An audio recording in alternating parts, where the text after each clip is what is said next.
Hello, awesomeness creators. It's Nina Kovner with Passion Squared with this week's episode of Q and Awesome. Welcome. Question I got last week. It's two parts to this. There's a question I got and a trend I've been seeing. And the reason I'm getting the question is because some of the things people are saying about the topic is personal stuff on social platforms. Do I share personal stuff on social platforms? Do I share personal stuff on Instagram or Snapchat or Facebook or whatever? Okay. First and foremost, anyone that shares an absolute, without understanding your brand and your business is not giving you good information. Not that they're not a good person. I'm sure they're all great people, but that's not good advice. The only way for us to give good advice is if we understand your brand objectives, if we understand your brand story, and we understand what your clients value. Because if we don't know that, then we cannot answer that for you as an individual.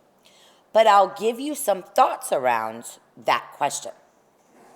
When you ask me that question, my question back is, well, what's your brand story? And you may say, I don't know. But let's say you do know. If your brand story is about love and passion and professionalism and art and whatever, if you're at an art show, then yes, you should be sharing stories around art because art's part of your brand.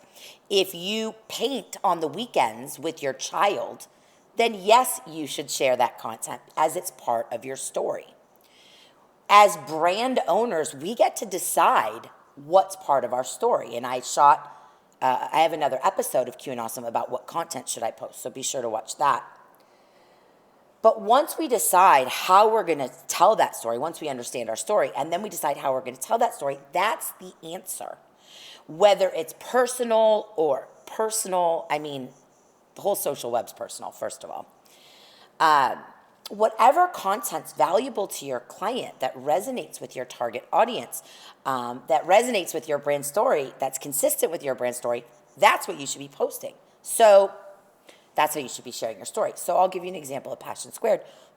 My promise is about empowerment and clarity and love. So if my promise and purpose really center around empowerment, then I'm not going to post anything that's not empowering. And that's a simple one, right? I also don't post certain things about my personal life, but not because it's personal, because it's my choice. There are some things I do share about my personal life, a lot actually about my journey. It's relevant to my brand, right? It's empowering for me to share the struggles that I've been through and the victories that I've had and my journey.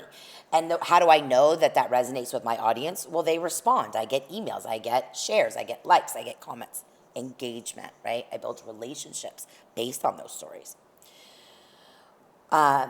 When my baby Zen was alive, I shared a lot about Zen. I share a lot about animals, not as much now because it's been very emotionally difficult for me. But by sharing my journey with Zen, I attract animal lovers. And so my clients not only are passionate, they also are animal lovers. So you see how that works?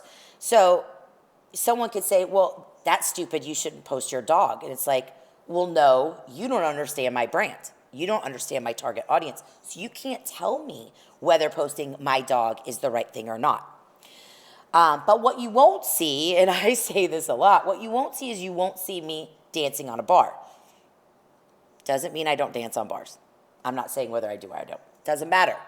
It's just not part of my brand. I'm not pretending I don't dance on bars, but it's just not part of my brand, so I don't share it. Doesn't mean I'm inauthentic. That's just not part of my story, right? So you post and storytell around your brand. And so there is nothing off limits as long as it's consistent with your brand story, it's relevant to your audience, and it's of value to your audience. Whatever that may be, whether it's a recipe or doing art or hair or fitness or whatever. Health, there's fashion. I mean, the list goes on and on. That is the honest answer. That is the truth. Okay? Only you can decide what's going to work for you and your brand. You know it the best. All right? Thank you so much for watching. If you're an owner, you may want to look into my A School coaching group. You can find information at passionsquared.net/a-school. And of course, I would love to engage further with you on Instagram at Passion Squared, Facebook at Passion Squared, Snapchat at Passion Squared, Passion Squared TV, Nina L. Kovner on Facebook, and on and on and on. If you have any questions, you can email me at awesome@passionsquared.net. Ask me anything. I love you guys. Thank you so much for watching. Mwah. Bye.